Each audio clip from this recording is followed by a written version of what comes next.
Interview ले रही आज तक में, और वो इंटरव्यू में क्या कह रही, बहुत अच्छी बात कह रही। उनके भाई साहब चुनाव लड़ रहे हैं, पहले अमेठी बर्बाद कर दी, अब रायबरेली की तरफ बढ़े हैं, या रायबरेली से लड़ेंगे? बताओ आप, चुनाव कभी हार जीत होती रहती है, लेकिन हार से इतना डर कि ऐसे भागे।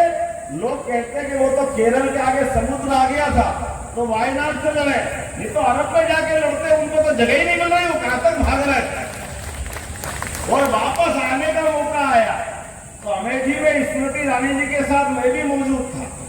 ये जो गाजीपुर और गाजीपुर के गाजे बाजे वाले जिनका आतंक चलता था, ऐसे देश भर में कभी टिफिन बम फूटते थे, कभी साइकिल बम फूटते थे, पूरा देश आतंकवादियों में था।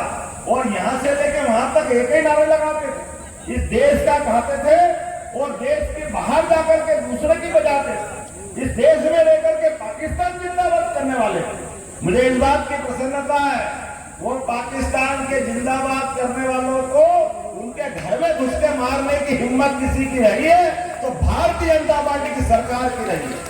आज किसी की हिम्मत नहीं है हमारे देश के अंदर, देशभक्तों के बीच में आप पाकिस्तान जिंदाबाद करो, डूब मरना चाहिए आपको कोई अधिकार नहीं। हमको तो इस बात का आनंद आता है, क्या ये मोर पंख जो भगवान ने जीवन भर अपने मस्तक पे धारण किया, उन्होंने वो डूबी हुई 5000 साल पुरानी भेद द्वारका डुबकी लगा करके पानी में भगवान के प्रति आस्था दिखाई है। मोदी जी ने, ये हमारे लिए गौरव की बात है।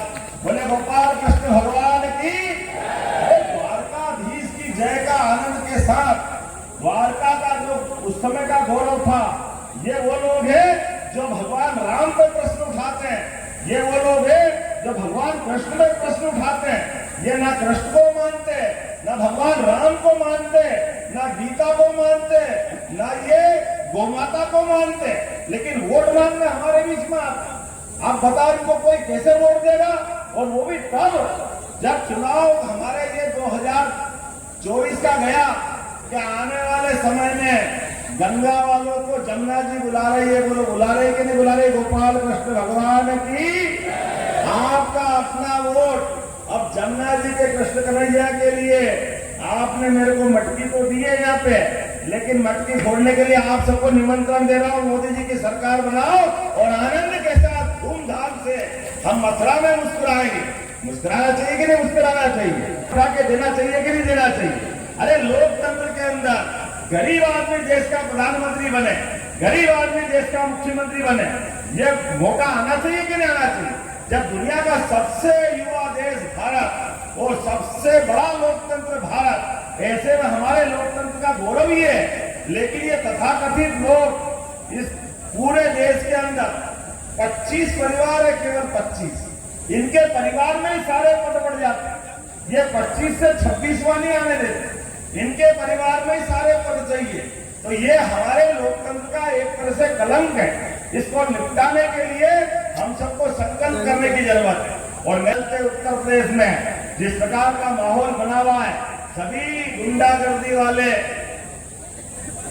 सभी प्रकार के बम फोड़ने वाले, दिन दहाड़े गोली चलाने वाले, आतंक के पर्याय ये ठिकाने लगे कि नहीं लगे हैं?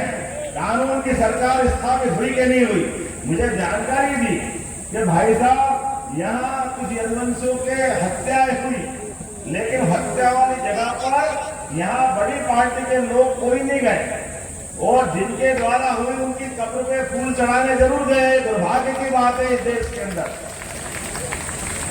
भाई साहब उनके पास जाओ आपकी मर्जी, ना जाओ आपकी मर्जी, लेकिन निरपराध लोग यहाँ मारे जा रहे हैं तो आपसे उनकी संवेदना नहीं होना चाहिए? जब आपसे उनका कोई संबंध नहीं तो वो क्यों वोट देने जाएंगे आपको? तारीख के दिन 25 तारीख को आपका वोट डलेगा। एक और अच्छा है, 5 दिन आओ आनंद मनाओ, तो दुश्मन की छाती पे मूंग दलो, घूमो अच्छे से, एक एक वोट पकड़ के लाओ, भाजपा के पक्ष में डलाओ।